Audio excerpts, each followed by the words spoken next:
Hey YouTube, YGO, I'm Rion here. I got another duel for you guys. It is my Frognarch versus a Flamvell Stardust Assault mode deck. As you guys can see, I opened up complete shit game one. I'd rather not even talk about it. To be honest, it was pretty bad. Makes the deck seem really bad. It's not. I don't really even run that many tributes. I run the Caius Ryza lineup with a Tech Dark Dust Spirit, a Vanity's Fiend, a Light and Darkness Dragon, and one Obelisk. So I mean that's about I think around 8 tributes or so. 8 or 9 tributes maybe. But not enough to where I should be drawing that many. But it's alright. Game 1 goes pretty quick. He gets off on first turn, starts assault mode on me and rams. Then draw Dark Dust. Game 2 I open up way better. And this guy's deck that I was facing, his name's DJ Lab. Kudos to him. This deck is really good. So really good Stardust Assault mode deck is really consistent, and he consistently gets out Stardust Assault mode every single game. And so I had to give him props on that. It was really good. So if you're watching this, good job, good job. So I go for the first turn, got Tetsu, just in case he has a Flamvell Fire Dog or something, and which he does. And I decided to bring back the Tree Warren after MSTing in the standby phase, hoping, maybe, I don't know if he ran debunk or anything. So I rise to top deck his thing and then attack into D prison. Now you guys are gonna watch something that's gonna be extremely funny. So as you guys can see, I just top decked the Fire Dog, and then I D-prisoned him, or then he D-prisoned me. So I top deck another Ryza. So I'm gonna sack Ryza, or sack Tree Warren for Ryza, top deck another card, and I'm gonna attack, and he's gonna D-prison me again. So we just had 2 Ryza D-prison plays, and so now I top deck a third Ryza. I'm gonna sack Tree Warren for a third Ryza, and guess what the back row is? Stop the video right now and comment. Oh, there it is. It is another D-prison. But yep. So this game is going pretty good so far. I mean, now I'm not drawing enough tributes. I drew the triple Ryza. Yes, I do play Treacherous Trapple. I don't think you could run Frognarch without it. It's just like the best card in the deck in my opinion. Treacherous Trapple is such a good card. I dropped the ST on his back row. And then I finally draw a tribute, thinking that I could bring back Treeborn, but I was like, oh wait, never mind, no, I can't bring back Treeborn, I have Treacherous set. So I have to wait for him to do something first. So he sets a monster in his end phase, and I end phase Treacherous it. And at this point, I didn't find a reason to sacrifice, because I would have to remove something on my field, and there's nothing on his field. So I top deck the Obelisk, and I just end right there. I didn't want to bring back Treeborn because of Flamevell Fire Dog and stuff like that. So then I top deck Swap Frog. So I normal the swap, and I just go ahead and I dump Tree in there, and I'm going to get in there for 14. And then I'll bounce back to my hand. And now he has a Summoner Monk play. Oh no, never mind. That must be the next turn or so. Anyway, I'm going to bring back Treeborn, and I'm going to sack him for Caius. And then I'll get in there for 2,800 life points, which was pretty detrimental to his life. That Gachi Tetsu boost really boosted up. Alright, so this is his Summoner Monk play. He Summoner Monk ditches Heavy Storm, obviously because I'm playing Frognarch, so that Heavy Storm is going to be completely useless. Unless I have that Treacherous Trapple, of course. And he's going to go into Star Tard. Then he also has a Rekindling, which he's going to go into a Thought Ruler Archfiend. And he's going to beat over Gachi Tetsu first. He takes that back. He decides he does not want to attack into that and take damage.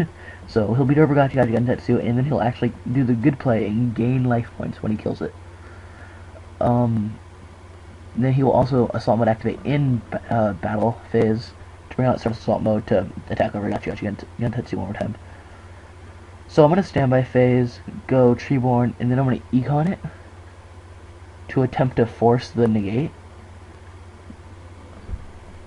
But he is actually going to Forbidden Lance me.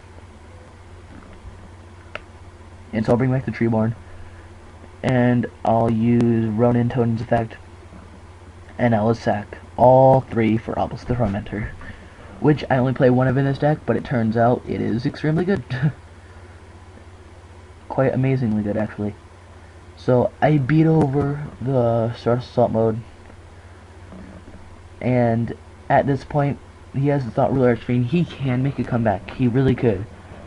But it doesn't seem likely. Obviously, the Tormentor is a really hard card to get over, especially in a deck such as his. Seeing how he synchros a lot, synchros for level 8, and most level 8s can't have nothing on Obelisk. You can Scrap Dragon, but you can't target Obelisk. You can Colossal in defense for the stall, but of course I had an Econ. And I overlay into Daigusto Phoenix right here, which is, as of right now, my favorite Exceed monster in general. So I detached to make Stardust Dragon attack twice. And so Stardust attacks over Thought Ruler, Stardust attacks over the Spy. And I would have gone for game, but he had the Spy. So I have to attack the Spy with Obelisk and then get in there for 15. Main phase 2, I'm going to sack Frognarch so he doesn't get back his Stardust. And there's just nothing he can do. We're about to go into game 3. And game 3 is a very, very interesting game. And hope it keeps you guessing on who's going to win. Because I don't want to tell you guys who wins until the very, very end. That would be no fun. I got the Vanity's Fiend open up, and which is really, really good against his deck. But the only bad part about that is that he runs so much heavy back row to get rid of my shit. So he has a pretty crazy play right here. He's going to summon Gulfax, and is going to pop my set Treeborn and then Synchro 8. Or not, he's gonna attack first, but then we'll Synchro 8. He'll beat in there for 3100, which I will decide not to Battle Fitter, or I will Battle Fitter. I forget. I do Fitter, so I won't take any damage. Because I'm hoping to get out my Obelisk next turn with that Soul Exchange. But I know he has that Assault Mode Activate that he just drew. But I top decked another Econ, which was really good. So he changed Star Assault Mode to my first Econ, so I just wanted to bait that out. And then I'll go for the second Econ, which he will negate.